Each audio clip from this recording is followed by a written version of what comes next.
Good morning. Oh my goodness, let's give our kids a round of applause, guys. Let's give our kids a round of applause.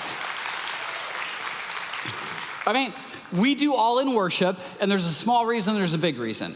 The small reason is all in worship is our chance as a community, as parents, to teach our kids how to worship. But the bigger reason is for all in worship, it is for our teens and kids how to teach us how to worship. So kids, thank you so much. You guys are awesome. If you were in the first couple of rows, you could hear the kids singing, and that was awesome. I will honestly not be forgetting that anytime soon. Well, hey, as a community, Pastor Taylor already mentioned it, but we are a next-gen church now, which means that we're going to do whatever it takes, short of sin, to reach the next generation. And so one of the things we're doing this summer is called the Pop by 100. We have VBA, Vacation Bible Adventure, coming up in the next couple weeks, and we want to go door to door, bring people popcorn. We're just going to pop by their house with popcorn and invite them to Vacation Bible Adventure. Their kids, their grandkids, their neighbors, and we need you to make this happen. We're looking for hundreds of adults to try to get to almost 100% of the homes to reach 100 kids for Christ. And so we need your help. We have about 80 adults signed up so far. We really need to get to 200. You can do this as a family. We'll keep you together as families. Teens, we need you. You're the brave ones. Adults, we need you. Kids, man, we'd love to have you join us as well. Well, we're talking about the fruit of the Spirit, and today we're focused on peace. One of the most peaceful times in my life was always growing up, summer vacation. There's no school, you get to hang out with your friends all day. And I remember I was probably 10, 11, or 12, and I was playing with my best friend at the time in his yard. And at one point, back in those days, WWE, WWF, professional wrestling was really popular. I didn't know that much about it, but my friend did. And I remember we're playing in his front yard, which is just right across the street from my house. And he said, "Hey, let's pretend to wrestle." He immediately grabbed my head, and then we were supposed to pretend to wrestle, but his real head really headbutted me in my nose, in my real nose. Instantly, I remember it was like getting hit by a truck. I remember closing my eyes in pain, and instinctively, my hands went up to my face, and when I opened my eyes with tears, I looked down at my hands, and my nose was bleeding. Well, any peace I had that summer was gone in an instant. So we're talking about the fruit of the Spirit, and this is one of our main verses for that topic. This is Galatians 5, starting in verse 22. But the fruit of the Spirit is love, joy, peace, patience, kindness, goodness, faithfulness, gentleness, and self-control. The past couple of weeks, Pastor Jessica and then Pastor Kate talked about love and then joy, and it was awesome. Today we're going to focus on peace, but before we do that, I want to remind you of a couple things that they both have mentioned. The first thing is I want you to take a look at those virtues on the screen, the fruit of the Spirit, and I want you just to realize how good your life would be if you lived by those. If you are known as a person of love, patience, kindness, goodness, the kind of person that people can trust, faithfulness, gentleness, and self-control, I mean, think about it for just a second. You would probably win at life, you would win at work, you would win at family, you would kind of win in a lot of areas of your life. But also think about it this way. If you're a kid, a parent, a spouse, a co-worker, like if the people around you have these virtues, then you want it, you need it, you appreciate it. Like it's good for you if other people around you live like this as well. And the good news in this passage is that God wants to do all of these in your life. We tend to often call it the fruits of the Spirit, but actually in our English translations and in the Greek New Testament, it's fruit of the Spirit, it's not plural. And the reason for that is when we talk about spiritual gifts, you're used to hearing that like, okay, well, this person may have evangelism, this person may be a shepherd, this person may have discernment, and we can use our spiritual gifts together as a community. And that's true, but when we talk about fruit of the Spirit, the Holy Spirit wants to do every single one of these in all of us. And so it's not that maybe over there's somebody with love and you have peace, so if I have self-control, we're gonna be okay. No, that's not what it's about. It is about, as we follow Jesus and the Holy Spirit, each one of these becomes more and more true of us as we do life with God. Now, the other thing I want you to know about the fruit of the Spirit is it is a gift from the Spirit. So on one level, that when you become a follower of Christ, these in some sense are true of you, but the fruit of the Spirit is something that you have to cultivate through practice. It was about a couple of weeks before spring break this year, and my 12-year-old son decided that he wanted to play baseball. Now, he had never played baseball before, and in this community, and probably in a lot of your guys's, like 12 years old is later than most kids start. But we bought him the equipment, we signed him up for the team, he got the jersey, he took the team pictures before he'd even played a single game, and instantly, Toby became a baseball player.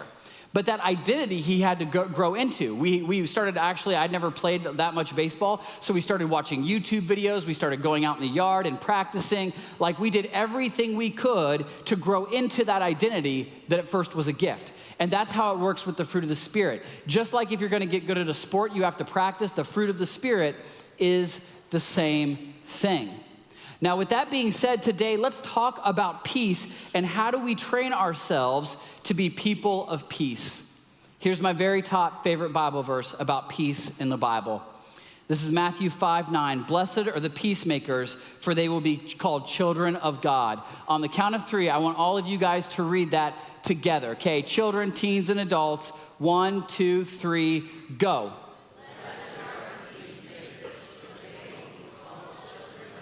Awesome. You will probably have that memorized before you leave today. But before we dig into that, we need to understand if we're to be peacemakers, we first have to allow Jesus to bring about peace in our hearts so we have something to give others. But we have to know what this word peace means. In our world today, the word peace just means like an absence of conflict or fighting. But in Hebrew, it actually not only means that, it means much more than that. The Hebrew word for peace is the word shalom. On the count of 3, everybody say shalom. 1, 2, 3. Shalom. You know Hebrew, so when you're at that 4th of July party, you don't know what to do, share it with a friend, okay? Great conversation starter. But in the Bible, peace can mean a lot of different things. If someone is healthy, they're said to be at peace. In fact, in the Bible, when a character asks another person about their health, they say, how is your shalom? And that could mean healthy. Shalom could also refer to your work. If your work was going well and you were producing and you had enough to live off of as a farmer, as a shepherd, if you were doing that well and things were going well, your work could be called in a state of shalom. It's like positive work.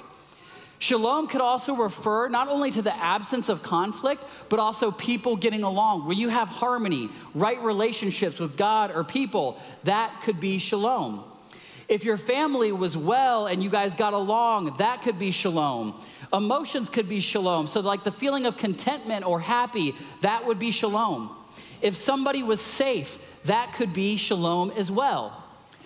If somebody was in a state of when 2 nations stopped warring and actually started getting along, when they had cooperation, that would be shalom. Having healthy friendships could be called shalom. When 2 people were in a fight and they reconciled in the Bible, it was called making shalom. Having enough money to live off of and having food and water and the basic needs could be shalom. Shalom refers to more than just even these words. It was the idea of having something very complex with multiple different facets and angles and it to be whole or complete. In fact, if you built a wall, in the Bible, when a wall is said to be perfect and have no cracks or gaps, it's said to be shalom, complete or whole. Shalom was the idea of having all the various parts of your life in a place of health and contentment, where you feel healthy and whole and complete.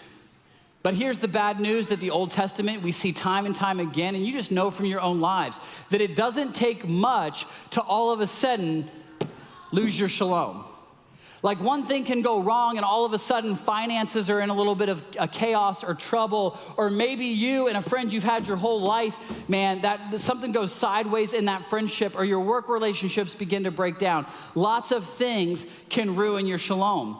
When my friend on his front lawn hit my nose, right? The shalom of my nose was gone. The shalom of my summer was gone. And the shalom of our friendship at that time was definitely gone in a moment. It only takes one moment for your shalom to kind of get broken down. So here's what I want you to do. With the people you came with or the people next to you, I want to give you probably about 48 seconds to answer this question. What breaks your peace right now in your life? Or kids, if that doesn't make sense, what makes you sad or afraid? So talk to the person next to you for about 47 seconds and tell me, what are the things that break your shalom? Go.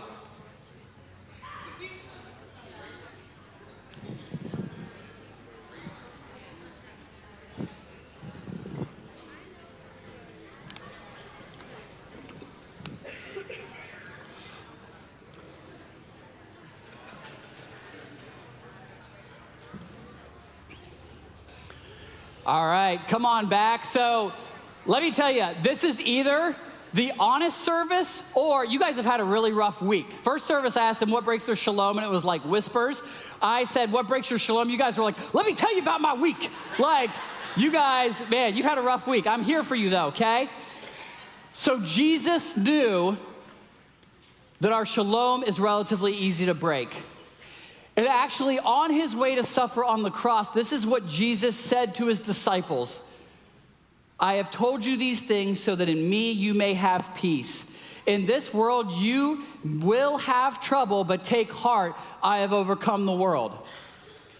What Jesus is essentially saying here is, in our world today, like our world says you have peace if your wall's built and everything's perfect, right? Like we follow the people on Instagram that are like, let me tell you how I make a 6-figure salary, have like a 6-pack and stay home and homeschool my kids and dinner's always ready at 6. Let me tell you how I do it. And I'm like, we were not asking super mom or dad. Like, no. We know in our world today that like it just takes one thing to kick your peace and it's all gone. Like it just takes one thing. And Jesus knew that, but he said, in him, you can have peace. He doesn't say there may be trouble. He says, in your world, there will be trouble. Things will come to destroy your peace. It's remarkably easy. But he says, take heart, I have overcome the world. The good news is that in your life, when you feel like you have no peace, that Jesus wants to come and rescue you and allow you to have peace in him. So there I was in my best friend's yard, and my nose was bleeding pretty bad. And my best friend, being the good and awesome person he was, said, don't worry, Ryan, I'll help you. He grabbed my hand and proceeded to take me to the back of his yard where he would hide me in the bushes. True story, I'm not making that up. He goes to hide me because he doesn't want to get in trouble. Makes sense, right? As he is dragging me to the backyard, because I don't know like where I'm going, my mom comes running out of the house across the street. She already has a towel in her hand, and she literally has me putting on her nose. She gets me in the car very quickly. She drives me to the emergency room where they fixed me up, and I have a nose to this day, right? But I want you to understand, wherever your life's at today, whatever is breaking your peace, Jesus very much came to earth. He came to us so that we could have a peace restored. And sometimes what that means is Jesus will give you wisdom in prayer how to make things right with your friends. Sometimes Jesus will deliver you from a tough financial situation. And sometimes, man, you have this coworker that you guys have been enemies for years, and all of a sudden you're besties, you're working together, and you're killing it, right? But the reality is, you and me know that until Jesus returns, there will be times when some things just aren't working. And Jesus says, in the meantime, even when all your boxes fall on the ground, that he can be the one who provides stability and hope, that you can have an internal peace that surpasses all understanding. So today, let's briefly, with the time we have left, talk about how can you practice, how can you take hold of this gift of peace that Jesus wants to give you. How do you have internal peace? Once again, Matthew 5:9, blessed are the peacemakers, for they will be called children of God. This idea of having peace is something I struggle with a lot.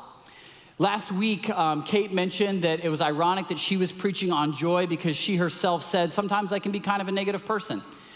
That really connected with me because the very next week I knew I'd be preaching on peace.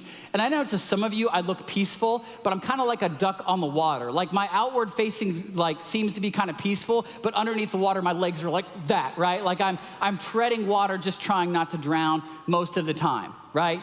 Like I don't feel peace internally a whole lot. And in fact, if this is my wall of peace and you move one brick, the Lord have mercy on your soul, right? It's something that I've struggled with.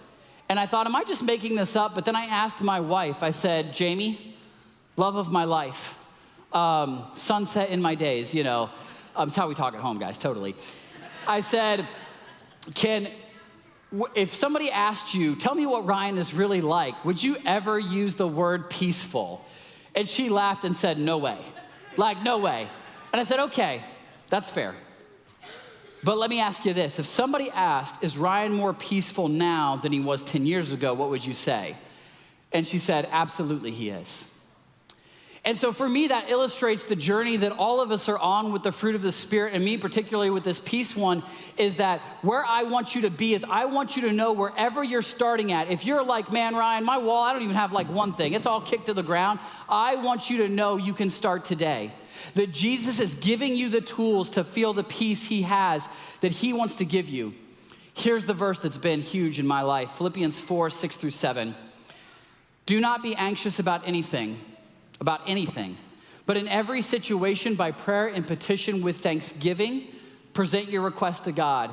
And the peace of God, which transcends all understanding, will guard your hearts and your minds in Christ Jesus. Now, I would never accuse the Bible of lying, but if I would, I'd probably start with this verse, right? Do not be anxious about anything. I'm like, Jesus, there are so many things to be anxious about. You obviously don't get it, right? But this was written by Paul, and let's think about his life. He traveled around the Roman world, told people about Jesus. He was often beaten, imprisoned. People wanted to kill him. Jews and Romans didn't like him, and he kept following Jesus. In fact, when he wrote Philippians, he was literally in jail. And he said, you don't have to be anxious about anything. Because the reality that I've experienced is in your life, you will be a person of worry and anxiety, or you will be a person of prayer. And the good news is, if you're a person of worry and anxiety like me, when you begin to learn this prayer that Paul is trying to teach us here, it can make a real difference. What Paul is teaching us to do here is when you're stressed, when you're anxious, stop and pray and just name, ask, and thank. So on the count of 3, adults, I want you to say name, ask, and thank, and then I'm gonna give the kids a chance to beat you. Okay, adults? 1, 2, 3, go. Oh, that was good. Their cadence, their rhythm. Kids, let's see if we can beat them. And teens, okay? Almost adults. All right, 1, 2, 3. Oh, you guys did good too. That was awesome. All right, so name. When you are stressed out, when you feel like your wall's on the ground, talk to God about it. Talk to somebody else, name what's going on. Kids and teens, when something is disrupting your peace, talk to your friends, talk to your parents about it. Tell people who can help you spiritually with that issue. The second thing you do is we simply just ask God to help us out. It says with prayer and petition, dear God, help me with this project at work. Dear God, help me with this relationship with my friend. Dear God, help me to examine my heart and see if I need to go to this person and apologize. And then here's the thing we often miss. We need to stop and thank God for what he's already done to make the situation better. In other words, if you have this big project at work, you could thank God thank you, God, that this project, even though it's difficult, I've had 5 ones like it that are successful. Or dear God, even though that project didn't go well last time that I was working on, I learned a lot and I won't make those mistakes again. This really came home for me. This is something I pray through often in my own life. But on Wednesday, as I was preparing to teach this, I'm working from home, and my youngest son, who's 9, comes in crying and tells me, Dad, this is the worst day ever. And I'm like, what's happening, Huck? What's going on? He's crying. He can barely get it out through tears. He said, I lost my summer bridge book and I'll never find it again. A bridge book is basically like a book of like homework worksheets that take you from like one grade to the next. You can buy them on Amazon. Kids or teen, if your parents buy them for you, I'm sorry, and I understand that we're not friends anymore. It's okay. But I buy them for my kids, and if they get done with them during the summer, they get a big prize. Huck was crying, couldn't find it. He started saying things like, worst day ever, it's lost forever, I'm never gonna find it, I'm never gonna get my prize. I said, okay, well, let's just stop, and let's just pray. And so I said, Nate, tell me what's going on, which he was good about that. And then I said, ask God to help you. And he just, real quick, just said, dear God, help me find my bridge book. It was that quick, that simple. And then I said, okay, Huck, now, thank God for what he's already done to make this situation better. Now, normally me and Jamie try to reason with a 9-year-old, okay? Good luck, right? Like, we normally try to reason and tell him, no, it will help you, it's fine, and he's still pretty upset. But I said, thank God for what he's already doing, and Huck said, God, thank you for my bridge book, and then when I'm done with it this summer, I get a big prize. And then he says, God, thank you that it's probably not lost and gone forever. I just don't know where it's at yet. Now, there will be times when we try to get Huck to think that and say that, and it takes us the whole day. God, in 1 minute, can do more with our kids than we can sometimes do in weeks or months. But it's not just a kid problem, right? I mean, how many of you freak out about the project at work that like you've done 1,000 times? How many of you, like me, every time I preach a sermon, I get nervous. You think at some point I would start to learn that God's gonna be with me, right? Like, how many of you guys encounter the same thing over and over again? The plumbing at the house breaks, you don't know where the money's coming from, and then in 2 weeks, you barely even remember that it happened.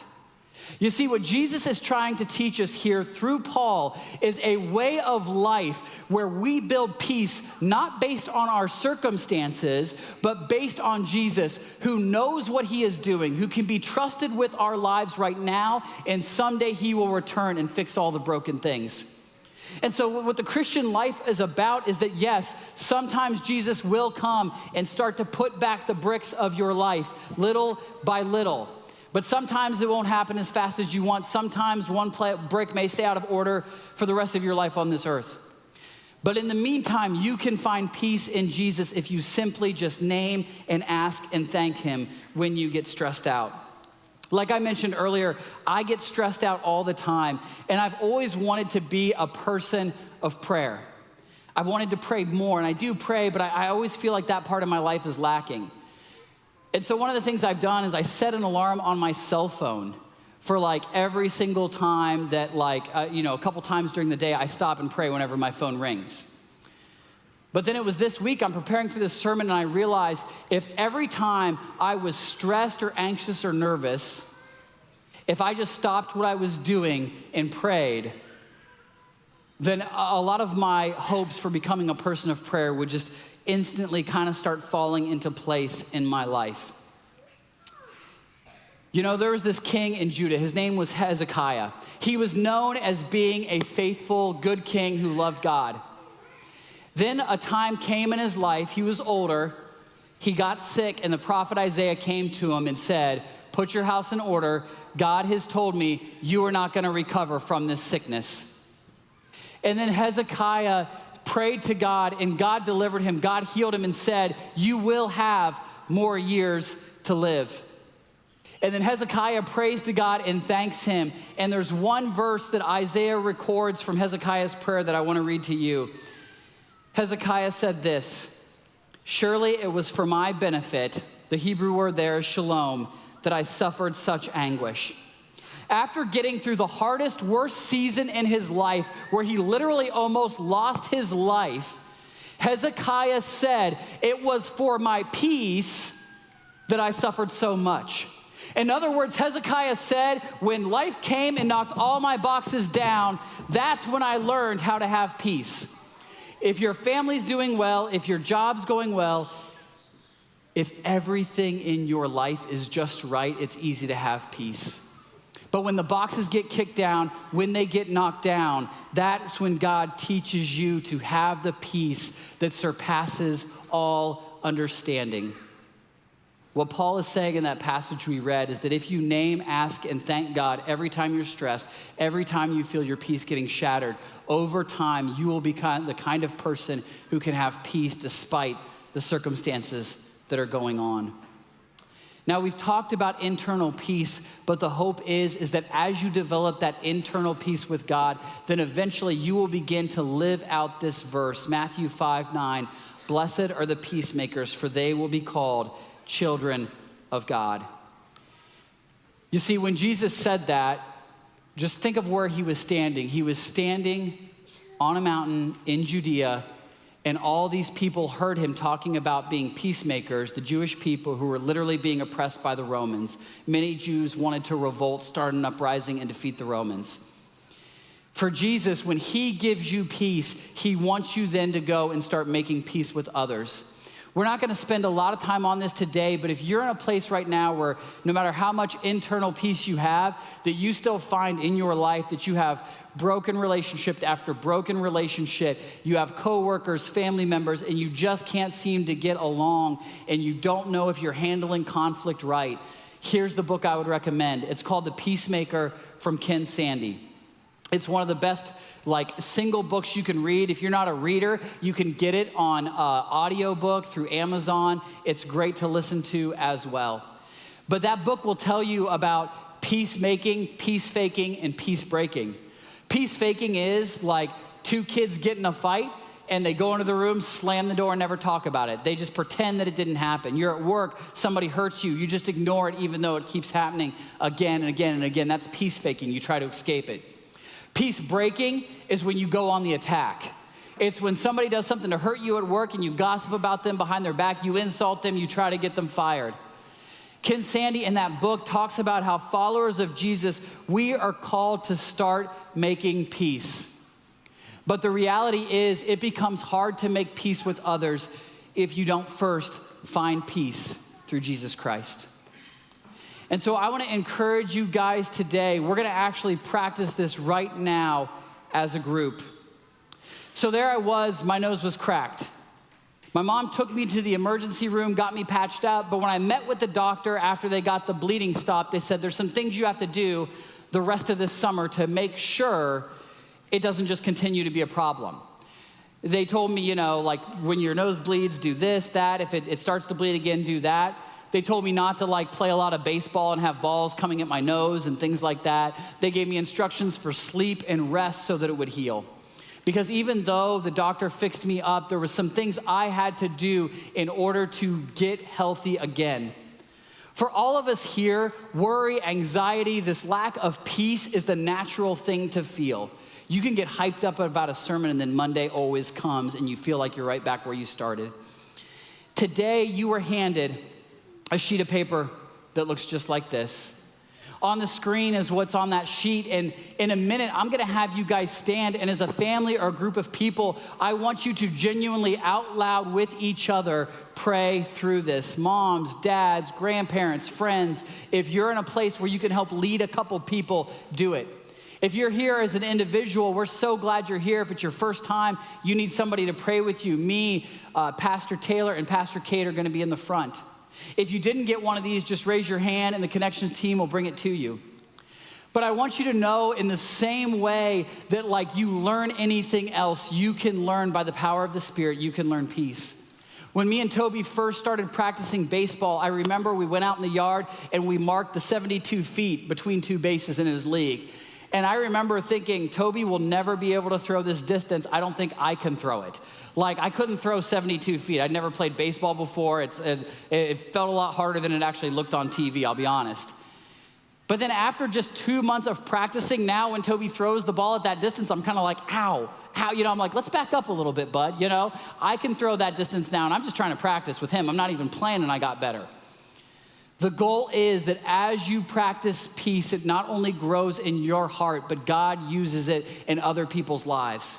Because the reality is when we talk about the fruit of the Spirit, there is kind of an inward dimension for you. We want you to become more loving, more joyous, more peaceful. But the goal is for you to take that and move it outward. You see, I want you to be the kind of person at work who when everybody else is stressed out, everything's gonna be okay. I want you to be the kind of person that, man, when your family feels like it is a war zone, that you are walking through there knowing that Jesus can rebuild, knowing that he can give you the wisdom, knowing that he's gonna sustain you. I want you to walk into our community, do things like the Pop 100, go to the 4th of July parade, and I want our community not to know us for our beliefs, although we want to share those. I don't want them to know us just because we're cool people, although you are. I want to be known as a people who live by the fruit of the Spirit, as a people who are peaceful in our community and become peacemakers.